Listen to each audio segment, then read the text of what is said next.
بسلطانك أشهد أن لا إله إلا الله وأشهد أن محمدا عبده ورسوله صلى الله عليه وسلم أما بعد فأعوذ بالله السميع العليم من الشيطان الرجيم من همزه ونفخه ونفثه بسم اللہ الرحمن الرحیم۔ کل کے سبق کے اندر ہم نے سورۃ التوبہ کے آغاز کے اندر سے پڑھا تھا۔ سورۃ التوبہ اس کے آغاز کے اندر اللہ رب العالمین نے یہ حکم جاری کیا تھا کہ حج اکبر والے دن اعلان کروا دیجئے گا نبی صلی اللہ علیہ وسلم کہ کوئی مشرک بھی آئندہ کے بعد مسجد حرام کے اندر داخل نہ ہو، کوئی بھی ننگا بیت اللہ کا طواف نہیں کر سکتا۔ ان کے پاس 4 مہینے کی مہلت ہے اور یہ 4 مہینے کے اندر جہاں جانا چاہیں چلے جائیں۔ 4 مہینے گزرنے کے بعد اگر ان میں سے کوئی بھی وہاں پایا گیا، اللہ کہتا ہے ان کو قتل کر دیا جائے گا، ان کو قیدی بنا لیا جائے گا اور ان کے اوپر ہر طرح سے ان کے لیے وسعت کے باوجود زمین کو تنگ کر دیا جائے گا۔ ہاں، اگر وہ توبہ کر لیں، نماز قائم کریں، زکوٰۃ ادا کریں تو پھر ان کا رستہ چھوڑ دیا جائے گا، اللہ نے ان کے گناہوں کو معاف فرما دیا ہے۔ اور اگر کوئی امن مانگے، پناہ مانگے تو اس کو پناہ دے دینی ہے، اس کے سامنے اللہ کا قرآن پڑھا جائے، اللہ کی کتاب پڑھی جائے تاکہ اس کے دل کے اندر نور ہدایت داخل ہو جائے اور وہ قرآن و حدیث کی طرف مائل ہو جائے اور مسلمان ہو جائے۔ اس بات کے اوپر صحابہ اکرام رضوان اللہ اجمعین کتنے ہی ایسے لوگ تھے جو دائرہ اسلام کے اندر داخل ہوئے تھے۔ جب وہ حدیبیہ کے مقام پر وعدہ ہو رہا تھا نا، تو اس وقت جو ایلچی آیا تھا نا، اس نے کیسر و کسریٰ کے درباروں کے اندر بھی جا کے ایک قاصد ہونے کی وجہ سے وہاں پر بھی اس نے چکر لگائے تھے، اور اس کے یہ الفاظ تھے جب وہ مکہ کی طرف دوبارہ لوٹا کہ مشرکین مکہ نے پوچھا کہ کیسے ہیں وہ لوگ، کیا کرنا چاہتے ہیں، ان کے جذبات کیسے ہیں۔ تو اس وقت اس نے کہا تھا کہ میں نے کیسر و کسریٰ کے دربار کے اندر بھی حاضری دی ہے، جتنی عقیدت محمد صلی اللہ علیہ وسلم کے ساتھی کرتے ہیں اس سے بڑھ کے میں نے دنیا کے اندر نہیں کوئی دیکھا۔ اگر وضو کرتے ہیں تو وضو کے قطرات بھی پانی کے زمین پر نہیں گرنے دیتے۔ اگر محمد صلی اللہ علیہ وسلم تھوک بھی پھینکتے ہیں تو اس کو بھی اپنے چہروں کے اوپر مسل لیتے ہیں تبرک کے لیے۔ تم ایسی قوم کو کبھی شکست نہیں دے سکتے، ایسی قوم کا تم کبھی بھی مقابلہ نہیں کر سکتے۔ پھر یہی لوگ تھے جب مسلمان مکہ کے اندر داخل ہوئے تو اللہ نے پھر ان کو ہدایت دی اور یہ کامل مسلمان بن گئے۔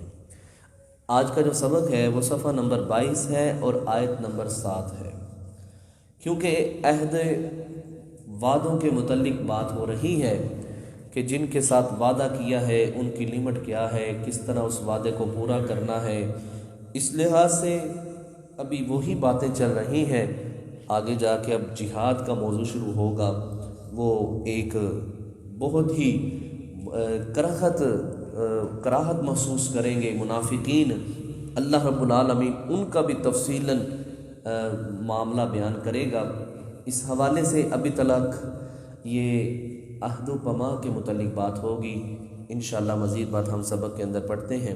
فرمایا کیفا، کیوں کر، یکون ہوگا، للمشرکین، مشرکین کے لیے، عہد، کوئی عہد، عند اللہ، اللہ کے نزدیک، وعند رسولہ، اور اس کے رسول صلی اللہ علیہ وسلم کے نزدیک۔ کسی وعدے معاہدے کو پاسداری نہیں ہے۔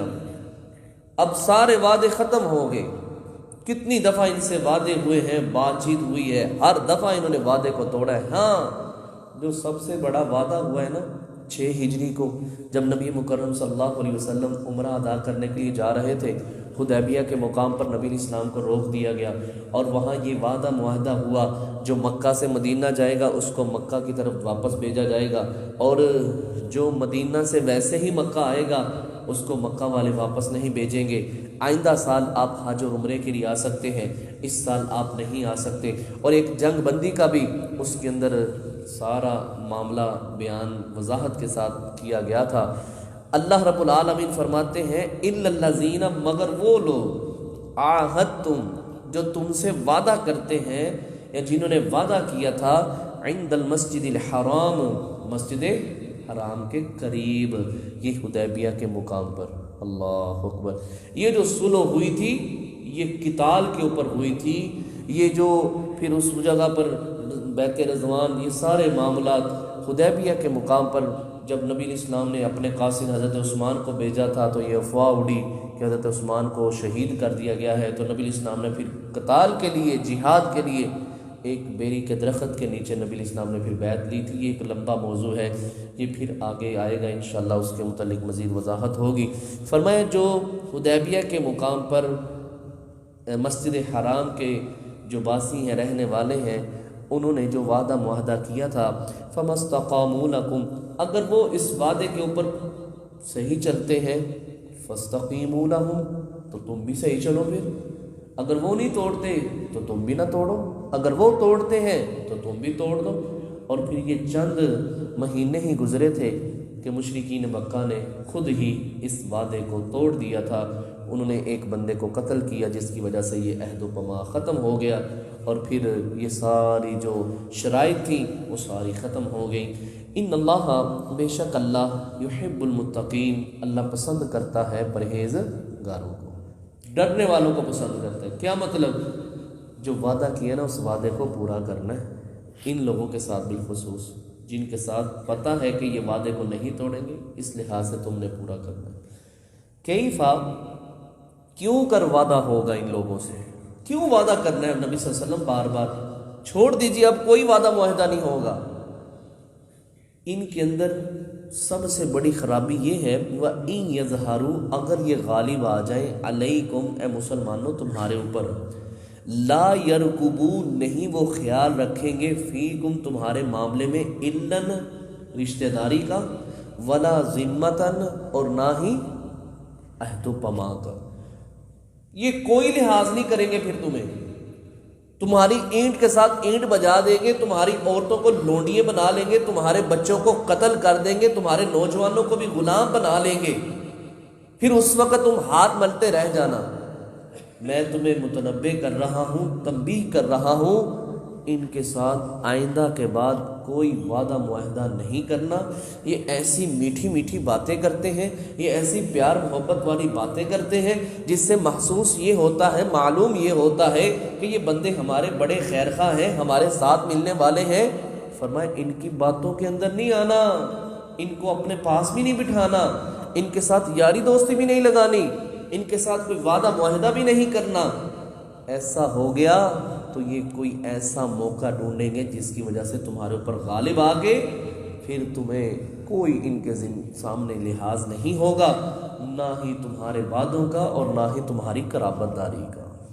فرمایا یرضونکم، وہ راضی کرتے ہیں تم کو، بافواہہم، اپنے منہوں سے، وتأبا، اور انکار کرتے ہیں، قلوبہم، ان کے دل۔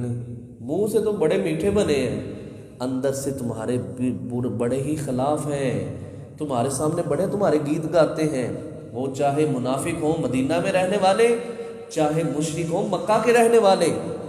آپ نے ان کی باتوں کے اندر نہیں آنا، یہ ایسا پھنسائیں گے پھر ہمیشہ ساری زندگی آپ یاد رکھو گے، لہٰذا ان کے ساتھ ایسا معاملہ نہیں کرنا۔ وَأَكْثَرُهُمْ، اور ان کے اکثر، فاسقون، نافرمان ہیں، ان کو کوئی پتہ نہیں، وہ جب چاہے وعدے کو توڑ دیں، ان کو خدا کا خوف ہی نہیں ہے، اللہ پر ایمان ہی نہیں رکھتے، ان کو اس بات کا علم ہی نہیں کہ وعدہ توڑنے کا کیا نقصان ہے، یا قتل و غارت کرنے کا کتنا نقصان ہے، یا زمین پر فساد بنانے کا کتنا نقصان ہے، یا اللہ اور اس کے رسول کی نافرمانی کرنے کا کتنا گناہ ہے۔ فرمائے ان کو کوئی پتہ نہیں ہے، لاشعوری کی زندگی گزار رہے ہیں، لہٰذا آپ نے جتنا ہو سکے ان لوگوں سے اجتناب کرنا ہے۔ اشترو، یہ ایسے لوگ ہیں جنہوں نے بیچ ڈالا بآیات اللہ، اللہ کی آیتوں کو، ثمناً قلیلا، تھوڑے داموں۔ انہوں نے کہا پتہ نہیں قرآن کیا ہے، ہم اپنے باپ دادا کے دین کو بدل دیں، ہم اپنے باپ دادا کے دین کو چھوڑ دیں، جو ادھر سے ہمیں کھانے پینے کے لیے ملتا ہے یہ تو سارا معاملہ بند ہو جائے گا، ہم نہیں مانیں گے، ہم اس قرآن پاک کو ٹھکرا دیتے ہیں، معاذ اللہ استغفر اللہ، اس محمد صلی اللہ علیہ وسلم کی دعوت کو ٹھکرا دیتے ہیں، ہم اپنے آباء و اجداد اور بتوں کی عبادت کو چھوڑ سکتے نہیں ہیں۔ انہوں نے چھوڑ بیچ دیا اللہ کی آیتوں کو، فصدوا عن سبیلی، اور لوگوں کو روکتے تھے اللہ کے رستے سے۔ حضرت بلال، حضرت عمار بن یاسر، دیگر صحابہ اکرام رضوان اللہ اجمعین، آپ کبھی صحابہ کی داستانیں پڑھیں نا تو آنکھوں سے بے ساختہ آنسو نکل آئیں گے کہ یہ کیسے عجیب لوگ تھے اور کیسے عظیم لوگ تھے جنہوں نے اتنی صعوبتیں، تکالیف، پریشانیاں برداشت کی، صرف ایک ہی ذہن کے اندر بات تھی کہ اللہ اور اس کا رسول راضی ہو جائے، اللہ سے محبت مل جائے اور اللہ کی جنت کے حقدار بن جائے۔ فرمایا انہم، بے شک، ساء، برا ہے، ما کانوا یعملون، جو وہ عمل کرتے ہیں۔ لا یرکبون، نہیں وہ لحاظ رکھیں گے، فی مؤمن، کسی کے مومن ہونے کے لحاظ سے، الا، نہ ہی رشتہ داری ہونے کے لحاظ سے، ولا ذمتاً، اور نہ ہی عہد و پما ہونے کے لحاظ سے کہ انہوں نے ہمارے اوپر کتنے احسانات کیے، جنگ بندی کا کہا، جنگ بندی ہو گئی، ہمارے خلاف کھڑے ہوئے، ہم نے ان سے امن کا مطالبہ کیا، انہوں نے ہمیں امن دیا۔ اللہ فرماتے ہیں جو کچھ مرضی کر لیں یہ آپ کے ساتھ چلنے والے نہیں ہیں۔ وَأُولَٰئِكَ هُمُ الْمُعْتَدُونَ، اور یہی لوگ ہیں جو حد سے بڑے ہوئے ہیں، جو حد سے نکل چکے ہیں۔ اللہ رب العالمین پھر درمیان کے اندر ایک بات لا کے ان کی مزید اصلاح کرتے ہوئے اللہ کہتے ہیں فَإِن تَابُوا، اگر وہ توبہ کر لیں، وَأَقَامُوا الصَّلَاةَ، اور نماز قائم کریں، وَآتَوُا الزَّكَاةَ، اور زکوٰۃ ادا کریں، فَإِخْوَانُكُمْ فِي الدِّينِ، تو پھر وہ تمہارے دینی بھائی ہیں۔ میرے بھائیوں، تین چیزوں کو بنیاد بنایا میرے رب نے، اللہ کو ایک مان لیں، محمد صلی اللہ علیہ وسلم کو اللہ کا نبی مان لیں، نماز قائم کریں، زکوٰۃ ادا کریں، تو اسلامی بھائی ہیں، تمہارے بھائی ہیں، ان کے لیے رستہ چھوڑ دو، ان کے لیے اپنے دل کے اندر کشادگی پیدا کر لو۔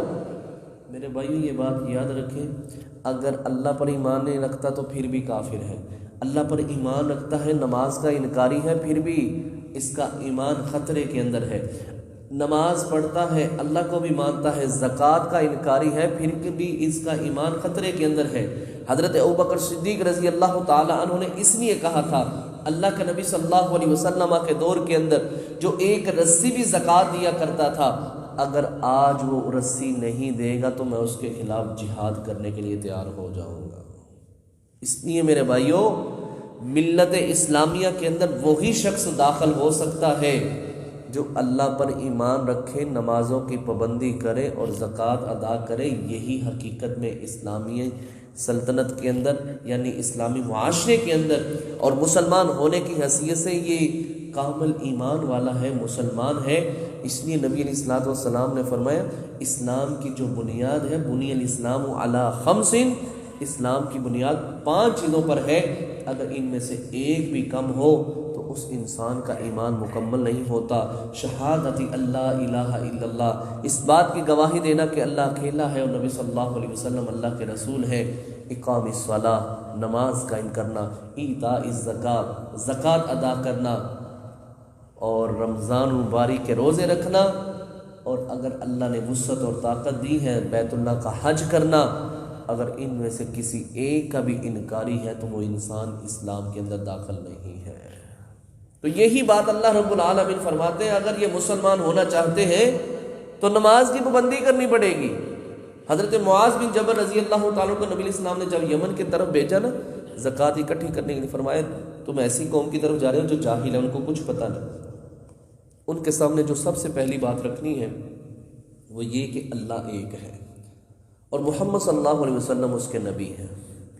اگر یہ بات تسلیم کر لیں، پھر ان کو بتانا ہے اللہ نے دن رات تمہارے اوپر 5 نمازیں فرض کی ہیں۔ اگر اس بات کو بھی مان لیں پھر ان کو بتانا ہے اللہ نے تمہارے اوپر 1 سال گزرنے کے بعد تمہارے اوپر زکوٰۃ کو فرض کیا ہے، جو تمہارے امیروں سے لی جائے گی اور غریبوں کے اوپر لٹائی جائے گی، ان کے اندر تقسیم کی جائے گی۔ ہاں، زکوٰۃ لیتے ہوئے کسی کا عمدہ مال نہیں لینا، جو درمیانہ مال وہ دینا چاہے اپنی خوشی سے اس کو وصول کرنا ہے، کسی کے اوپر ظلم اور زیادتی نہیں کرنی۔ یہ ہے بنیاد اسلام کی۔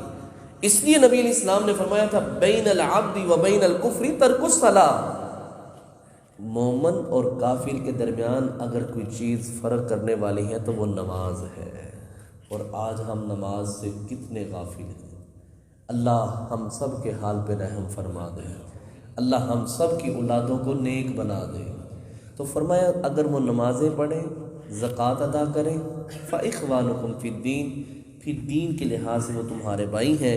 وَنُفَصِّلُ الْآيَاتِ، اور ہم نے تفصیل سے آیتوں کو بیان کر دی ہے، لِقَوْمٍ يَعْلَمُونَ، علم رکھنے والی قوم کے لیے، جاننے والی قوم کے لیے۔ آخری بات، وَإِن نَكَثُوا، اور اگر وہ توڑ دیں ایمانہم، اپنی قسمیں، من بعد عہدہم، وعدہ کرنے کے بعد، وطعنوا، اور وہ طعن زنی کریں، فی دینکم، تمہارے دین کے اندر۔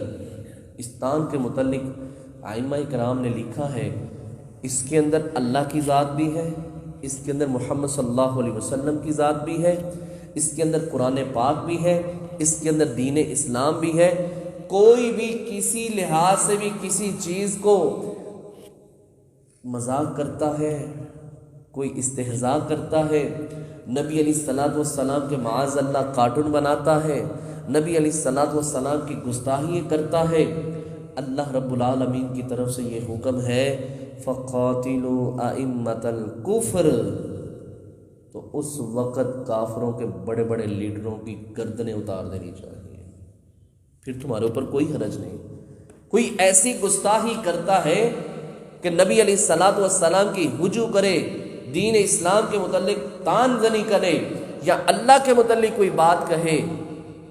نبی علیہ السلام کے زمانہ کے اندر نا کعب بن اشرف تھا ایک ظالم، یہ شعر و شاعری بہت کیا کرتا تھا۔ اللہ اکبر، نبی علیہ السلام نے بولا اس بدبخت نے مجھے بہت تنگ کیا ہے، کوئی ہے بدلہ لینے والا؟ ایک بندہ کھڑا ہوا مجاہد، اللہ کے نبی صلی اللہ علیہ وسلم میں جاتا ہوں، ہاں اللہ کے نبی صلی اللہ علیہ وسلم ایک چھوٹی سی بات ہے، میں نے وہاں جا کے آپ کے خلاف 2-3 باتیں کرنی ہیں، اگر تو میں دین سے خارج نہیں ہوتا تو ٹھیک ہے، اگر خارج پھر میں نہیں جاؤں گا۔ نبی علیہ السلام نے فرمایا دل سے نہیں کرنی، صرف زبان سے کر لینا۔ چلے گئے، دروازہ کھٹکھٹایا، ہاں جی میں آپ کا دوست آیا ہوں۔ ہاں کیسے آنا ہوا؟ یار وہ ہر وقت ہم سے پیسے ہی مانگتے رہتے ہیں، صدقہ کرو، زکوٰۃ دو، ایسے کرو ایسے کرو، ہم تو کنگال ہو گئے ہیں، ہمارے گھر کے اندر کھانے پینے کے لیے کچھ نہیں ہے، کوئی تھوڑا سا سامان ہی دے دو۔ اس نے کہا اچھا ابھی تو کچھ بھی نہیں، آگے دیکھو کیا ہوتا ہے۔ چلتے چلتے بات کافی لمبی حدیث ہے، واقعہ ہے، مختصراً یہ ہے کہ وہ بڑا مالدار تھا اور اس کے پاس خوشبو بھی بہت زیادہ اچھی آ رہی تھی، اور مالدار ہونے کی وجہ سے اس کی کافی زیادہ خواتین بھی تھی، یعنی اس نے کافی عورتوں سے شادی کر رکھی تھی۔ کہنے لگا یار خوشبو بڑی خوبصورت لگائی ہے، کہنے لگا ہاں میں بڑی اچھی اور عمدہ خوشبو لگاتا ہوں، میں آپ کے ساتھ سے خوشبو سونگھ لوں، میں بھی دیکھنا چاہتا ہوں کیسی خوشبو آپ نے لگائی ہے۔ کہنے لگا ضرور۔ نیچے بیٹھا، 3-4 ساتھی اور بھی یہ مجاہد ساتھ لے کے گیا ہوا تھا، اور ان کو چھپا رکھا تھا باغ کے اندر، اور یہ سیر و تفریح کر رہے تھے، چکر لگا رہے تھے اس کے باغ کے اندر۔ جب نیچے بیٹھ گیا نا، جب پورا دیکھا زور لگا لیا ہے، مضبوطی سے بالوں کو پکڑ لیا اور اپنی تلوار نکال کے اس کی گردن کو کاٹ دیا۔ اللہ اکبر، اس کو ختم کر دیا۔ یہ اللہ کا باغی دشمن نبی علیہ السلام کی ہجو کرتا تھا شعر و شاعری کے اندر۔ جب یہ واپس آ رہے تھے نا تو رات کا وقت تھا، تو مجاہد نے یہ سمجھا کہ نیچے پہاڑ ختم ہو گیا ہے، اس نے ایسے سمجھا کہ جیسے زمین آ گئی ہے، وہ نیچے پاؤں رکھا تو وہ پتہ نہ چلا، نیچے ابھی گہرائی تھی، وہ نیچے گرا اور ٹانگ ٹوٹ گئی۔ اٹھا کے نبی علیہ السلام کے پاس لے کے، اللہ کے نبی صلی اللہ علیہ وسلم مبارک ہو، اللہ کا دشمن قتل ہو گیا ہے، ختم ہو گیا ہے۔ تو فرمایا یہ کیا باندھا ہوا ہے ٹاکی، یہ کیا مسئلہ ہے؟ فرمایا اللہ کے صلی اللہ علیہ وسلم نیچے اتر رہا تھا تو پتہ نہیں چلا سیڑھیاں ختم ہو گئی ہیں تو نیچے گر گیا ہوں، یہ چوٹ آ گئی۔ نبی علیہ السلام نے ٹانکیوں کو کھول دیے۔ نبی علیہ السلام نے اپنا ہاتھ پھیرا، اللہ اکبر، اور ساتھ اپنا لعاب لگایا۔ فرمایا اللہ یہ تیرے نبی کی خاطر نکلا تھا، اس کو ذرا یہ چوٹ آ گئی ہے۔ اللہ اکبر۔ فرماتے ہیں نبی علیہ السلام نے جب پکڑ کے سیدھا کیا تو ہڈی جڑ گئی، جب ہاتھ لگایا اور ساتھ لعاب لگایا اللہ رب العالمین نے ساری دردیں بھی ختم کر دی۔ سبحان اللہ۔ اللہ فرماتے ہیں وَقَاتِلُوا أَئِمَّةَ الْكُفْرِ، اگر کوئی بدتمیزی کرتا ہے، استہزاء کرتا ہے، ہجو کرتا ہے، دین کے متعلق طعنزنی کرتا ہے، تو پھر ان کے لیڈروں کو جو یہ کرتے ہیں، جو یہ پروپیگنڈا کرتے ہیں، جو یہ فتنہ فساد پھیلاتے ہیں، ان کی گردن اتار دینی چاہیے۔ انہم لا ایمان لہم، ان کی قسموں کا کوئی لحاظ نہیں رکھا جائے گا۔ لعلہم ینتہون، جب یہ تم عبرتناک ان کو سزا دو گے پھر ہو سکتا ہے اس رویے کو دیکھ کے ان میں سے کوئی دوبارہ ایسی جرت نہ کرے اور وہ ایسے کام کرنے سے باز آ جائیں۔ اسی کے اندر ان کی بہتری ہوگی، ان کی بھلائی ہوگی۔ اگر وہ اللہ اور اس کے رسول اور دین اسلام کے متعلق باتیں کرنے سے باز آ جائیں گے تو یہی ان کے لیے خیر کا پہلو ہوگا۔ یہ تھا میرے بھائی آج کا سبق، جس کے اندر اللہ رب العالمین نے کافر قوم کی طرف سے ان کی عہد و پما، ان کی قسموں کا کوئی لحاظ نہیں رکھا جائے گا۔ ہاں کوئی ایسا کافر ہے جو وعدہ تو کرتا ہے لیکن اس کے خلاف کوئی اقدام نہیں اٹھاتا، پھر اس کے بعد وعدے کو پورا کیا جائے گا۔